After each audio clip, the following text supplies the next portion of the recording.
গতকাল রাতে ছাত্র জনতা যেভাবে ধানমন্ডির ৩২ নম্বর বাড়ি ঘুরিয়ে দিয়েছে, আওয়ামী লীগের প্রত্যেকটি আস্তরা সেই শিকার হওয়ার সম্ভাবনা রয়েছে।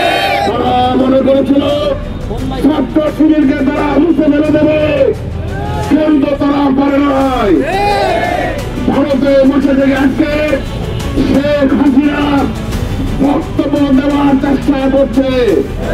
হুঁশিয়ার করে দিতে চাই, বাংলাদেশকে নিয়ে যদি খেলায় মেতে ওঠা হয়, গতকাল রাতে ছাত্র জনতা যেভাবে ধানমন্ডির ৩২ নম্বর বাড়ি ঘুরিয়ে দিয়েছে, আওয়ামী লীগের প্রত্যেকটি আস্তরা সেই শিকার হওয়ার সম্ভাবনা রয়েছে।